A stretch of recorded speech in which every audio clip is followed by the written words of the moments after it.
Welcome back, legends, to another Uncommon Man podcast. Really excited to have you here. We're here with Nick and Harry and myself, Josh. It's been a couple of weeks of hiatus for myself, and I'm really happy to be back. Today, we're going to go over how your life should be run like you are a CEO of a business and why it's important and where the gap is and actually what to do about it. You don't have to be a business owner for this to apply to you. In fact, you just have to be alive and wanting to advance in your career, wanting to advance in your relationship, wanting to advance in your health, rather than being the common man who just continually stays stagnant in his life and wonders why shit never changes.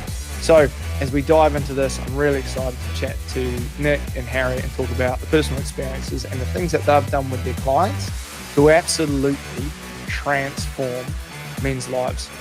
So Nick, I'm going to start with you, mate, because you're right there.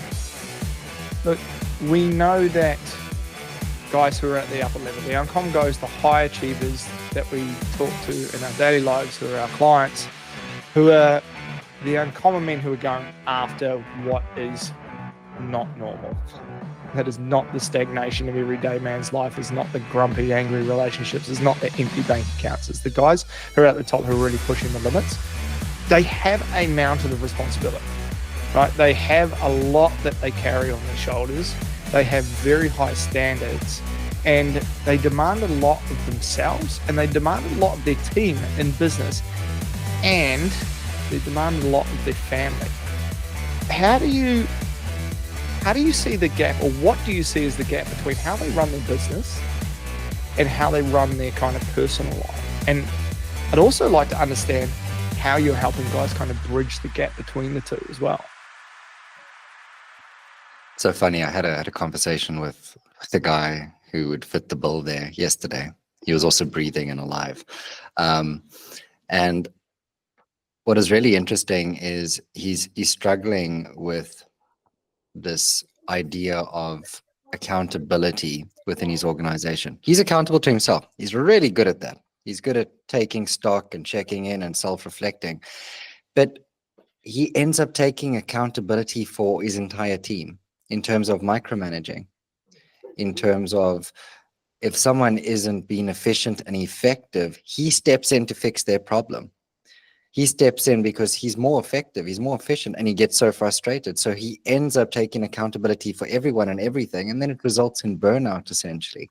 And it's just that overzealous thing of, I'm lacking boundaries, I'm lacking trust, I haven't created systems, frameworks, or the scaffolding that allows my team to, show up at their absolute best, to live out their peak performance.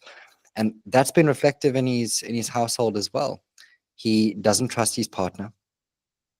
He holds her accountable in his own interesting ways, but he's micromanaging his wife, he's micromanaging his kids, and in turn he's micromanaging everyone else. And guess what happens? Like you said, it's about the personal side of things. He doesn't have that. He doesn't micromanage himself, so his health doesn't take priority. Everyone else gets the focus, the attention, and the intention, and those tabs are running 24/7. So he's incredibly accountable, but he lacks the boundaries to facilitate that in a healthy way. Two questions for you. What's his underlying belief of why he can't let these other people do this? And what's his attachment? Like, what are those two things for him? Because like we hit those over, the guys listening are going to be like, fuck me, that sits in my life. And they'll be able to kind of bring something forward into their consciousness. It's interesting. This one was self-worth. So he wants to be seen as this person that is effective and efficient and in power and in control. And, he's the lead in all these situations. Like, everyone needs to go to him to, validate him. Because I'm the most important person in the room. Yes, he needs that to feel like he is someone and something significant. And that has been his Achilles heel for the last several years. And I think now it's just become more and more apparent because his health is now taking a massive knock because he's unable to pour that into himself. And he's seeing the seeds of doubt, take fruition in his relationship as well. Because you can't be doing this.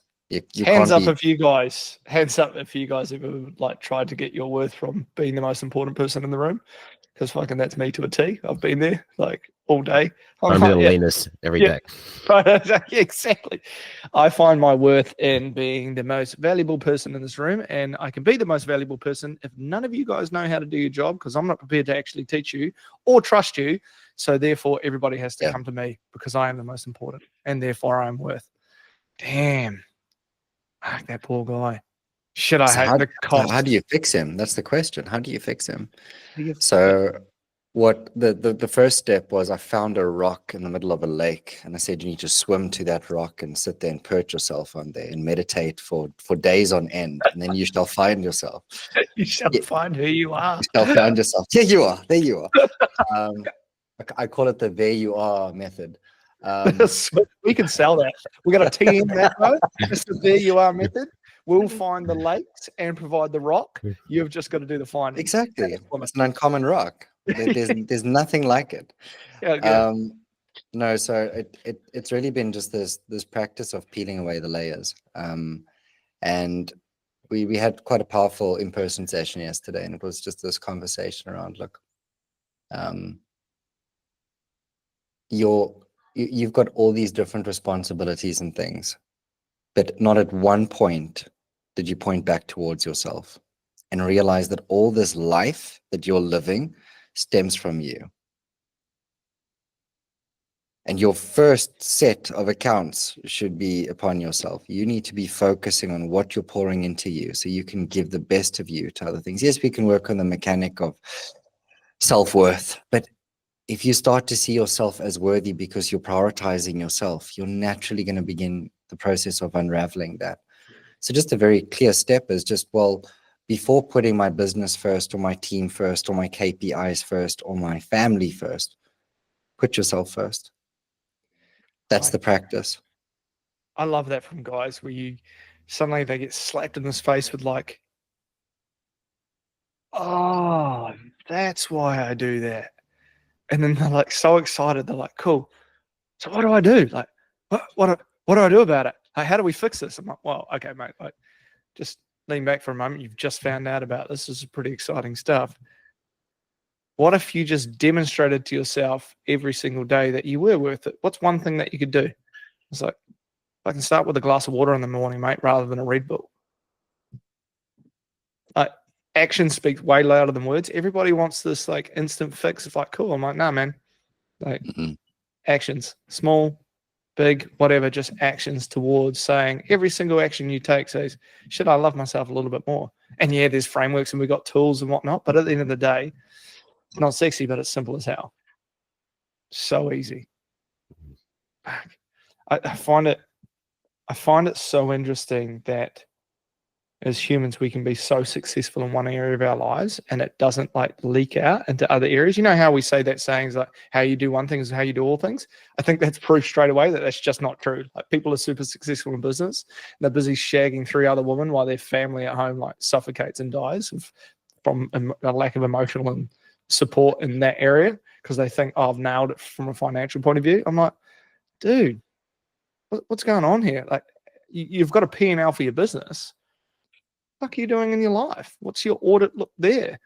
Where is this heading? I find that gap, even though it's, you coach hundreds of guys, I still find it interesting. I still find the human puzzle really simple yet complex yet really interesting. It's fun. It is fun. Harry. I think it's like, I want to touch on what you sent me earlier in that message, which I think we spoke about this last year with a lot of those CEO guys or a lot of people that measured their success by the finances or by the work or the business that's their passion, their career, all that stuff is almost a mechanism of avoidance. Yeah. Like when you know that the relationship at home with the kids is getting more distant as they grow up, the spark in your marriage is kind of gone, but they don't know how to handle it, so they turn to what they know, which is work, and then come up with those excuses of, oh, I'm busy, I've got to do this, I've got to do that, and avoid doing that because that's what they know how to do, as opposed to dealing with the shit which is like, actually hard, right? So for a lot of people, the making the money and that kind of shit is the hard part, but they find it easy, so they go to that as opposed to having the hard, honest conversations, which for some people is like scary. Mate, you've hit the nail on the head, and it's funny because people love to have a brush and then just go, okay, that works, and then I'll just paint that all in life. It's in business. It's like, don't work on your weaknesses, just hire somebody into that place, which is a great thing in business. But I was like, if you suck at sex, are you going to outsource that in your relationship, or is that a weakness that you prefer to work on? Just be the camera guy, bro. You just be the camera guy. It's like awesome. My relationship kicks ass. Look at my VCR collection and my DVDs. Like, it was really interesting. I've traveled over to your big island recently for some to deliver some workshops and things, and I got to go to a triathlon camp, and we're talking the best age group triathletes. Well, some in the world. Definitely in Australia. One of them is a record holder, and we were talking about exactly what you're talking about there. They're like, you tell somebody you're going for a 200k ride, they're like, fuck that. These guys are like, that's my strength. I'll go there any day of the week rather than having to have that hard conversation or present that thing at work or do that. I'm like, you're just using your strengths as a shield to hide behind. That is not an example of doing something hard. When something is now easy, e.g., you're hopping in an ice bath and now it's become easy and pleasurable, you're no longer ticking off that aspect of your brain where it's like, I am doing something hard and training yourself to do something hard, because it's no longer hard for you. People forget that. Your strengths are not hard. They're easy. So you're not growing. And from the outset, for a lot of people as well, that perspective is also seen as discipline, right? You're disciplined because you spend so much time on your bike doing stupid amounts of training. You're so disciplined because you do all this kind of stuff. Yeah. But for people like that, it's like, that doesn't take effort. Like, that's where I'd rather be, right? I'd rather be on my bike and lycra. I can say that comfortably. I'm comfortable in my sexuality. Most of the time, I'd rather be in tight clothes and on my bike. Like, you're safe here. You're safe here. This is a safe space. So I'm uncomfortable with this conversation right now. I'm just gonna share how I feel. Good. That's welcome as well. I've never worn lycra. We'll fix that, mate. Feels like. We'll fix that. We'll get you some vegan cacao and some tight clothes, and you'll be hanging out with me all the time. I want to go back to what Nick was just chatting on before, because I want to share something that recently kind of slapped me in the face pretty hard. And this is this idea of, like, everything we create, we're creating from this place of like some lack of self-worth for this guy. You know, he's micromanaging, trying to make his business better so he is then feeling worthy. It hit me recently. Michael Cooper asked me, cool, when you look at these other guys that you see as successful, the shiny object, what is it that's coming to mind for you? What do you want? And I'm like, freedom. I want freedom. And he's like, cool. So what's the opposite of freedom for you? I'm like, ooh. And it was a weird word, just came straight in, stagnation. And he's like, cool. So where have things been for you for the last little while? I'm like, motherfucker. Everything has been stagnant. He's like, yeah, because what consciousness, although unconscious, have you been creating from?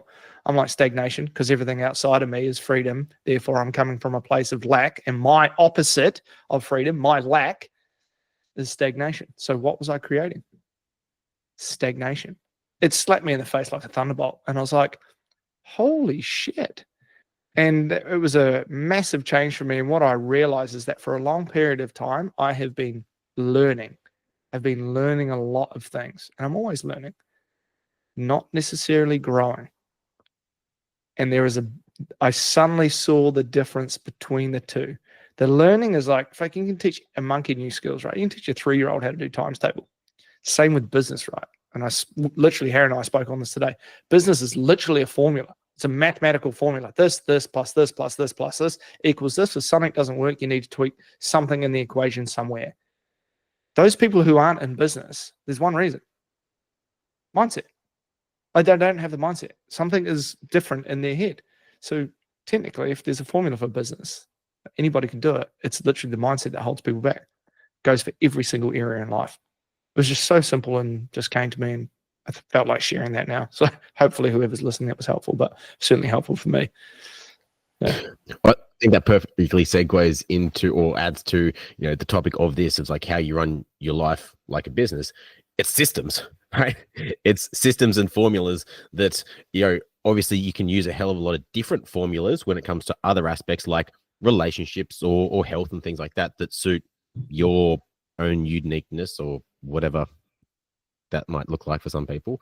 But if you can implement that consistently, find that system, whether it is, outsourcing some stuff, so you can just be the camera guy, or you just get someone else to prep your meals, or it's you do it yourself, right? There's systems for that. And the same, like what we're talking about, the systems and the roadmaps and the mind maps or whatever you want to call them, that you're running in your brain, in your life, unconsciously, to create that life that you want. Goes back to that thing. Everybody already has everything that they want. They're just creating unconsciously. Nick's got a bomb to drop. He's about to do it. Do it, Nick. No pressure. I actually asked this guy yesterday. I said, and this has been such a interesting question, because most of these guys are like, yes, I'm striving to build my business. I'm striving to do this. We want to increase, we want to scale, we want to get to like 30 locations, we want to franchise, whatever the case may be. 100%, sure.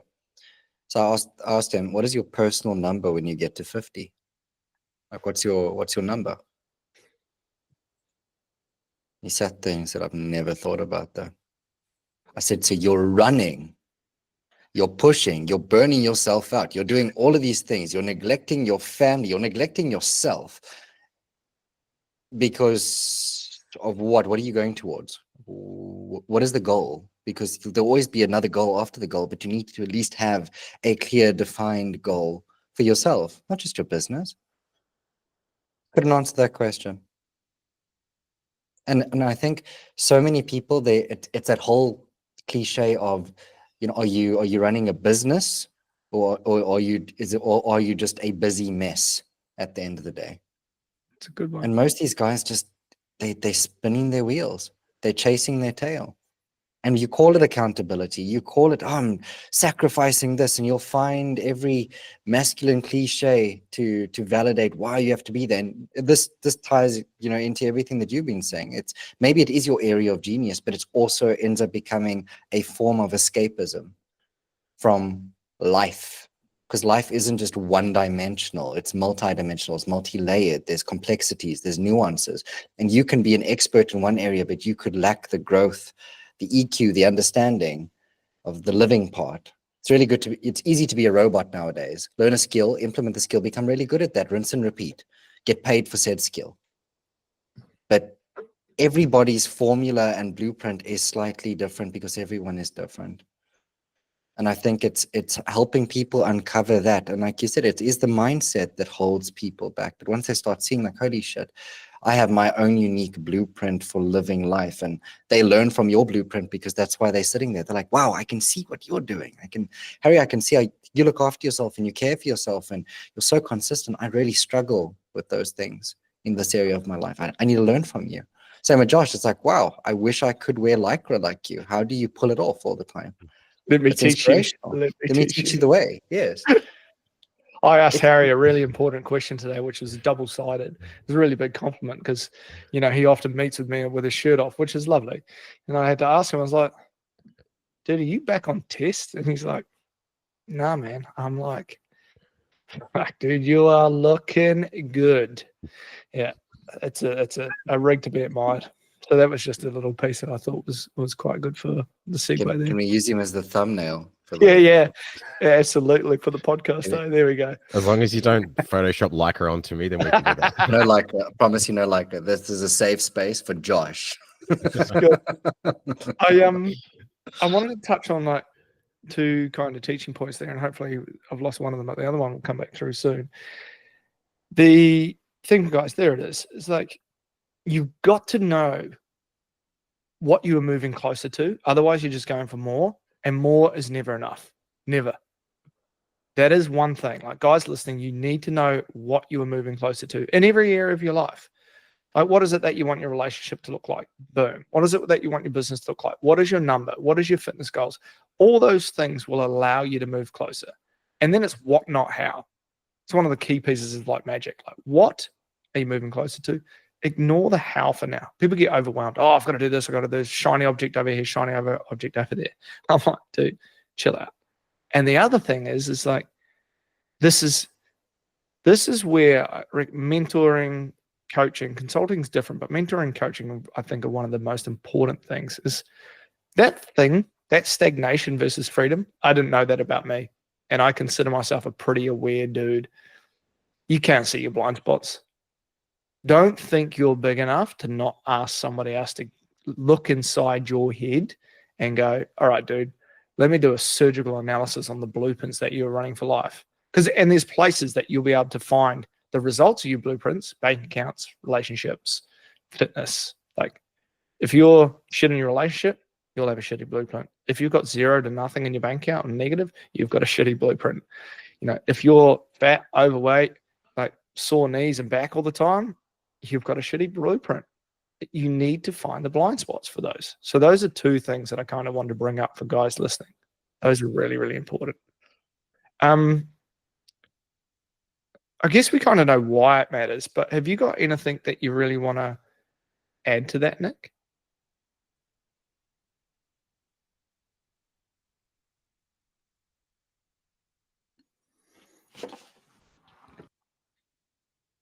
I think at the end of the day, it comes down to looking at ourselves through a different lens, and we end up building up this perception or this perceived version of self, and that's how we interact with the world.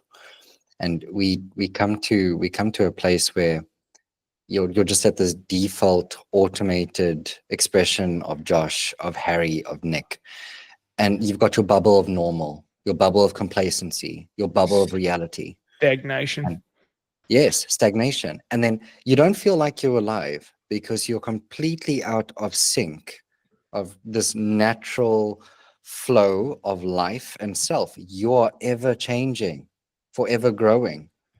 And we go through different, excuse me, we go through different seasons. We go through different moments. We go through all these different experiences.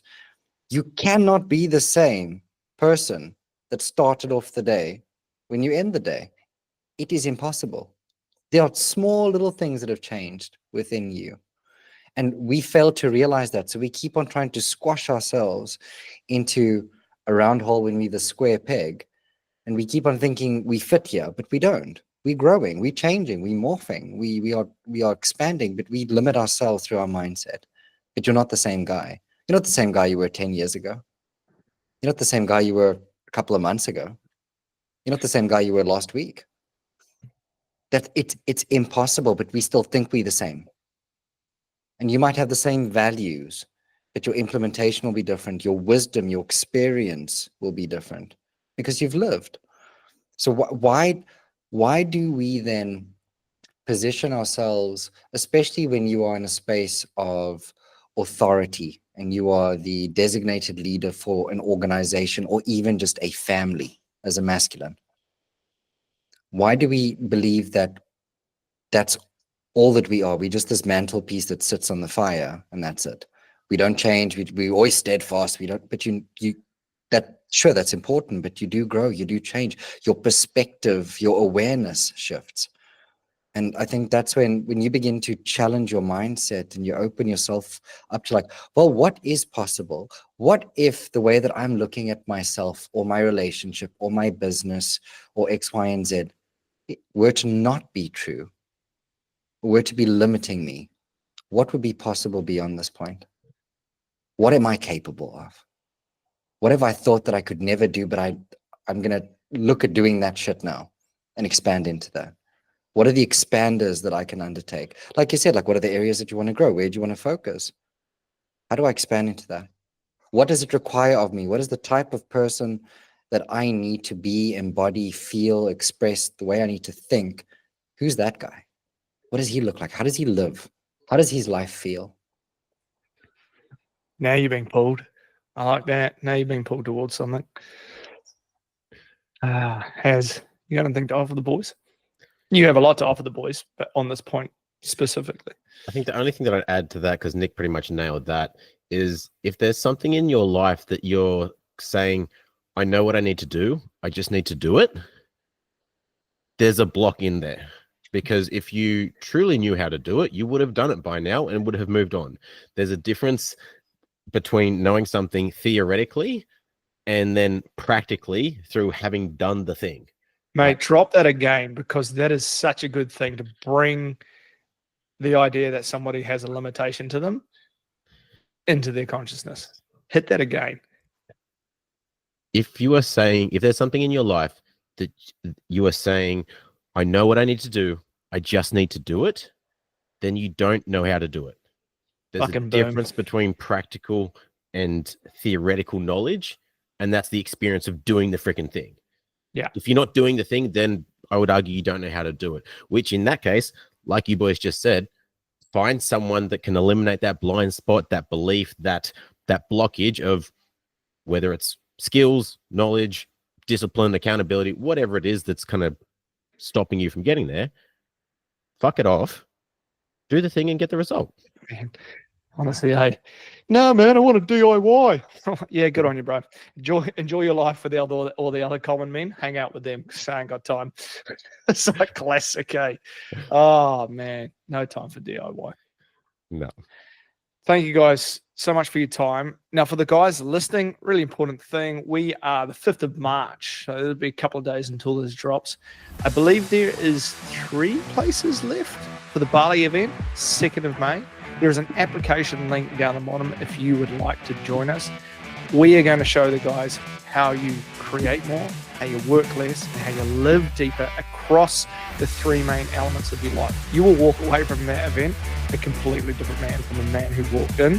I promise you, your wife will thank you, your business will thank you, you'll freaking thank you. It is a game changer, and I just can't wait to see the guys that are coming there. It's going to be shit. It's a hell of an event, boys. It's going to be fire. So application is in the description down below, guys. Jump in there. Otherwise, have an absolutely uncommon week. I hope you're crushing it wherever you are. Massive love from all of us here, and we'll see you on the next one.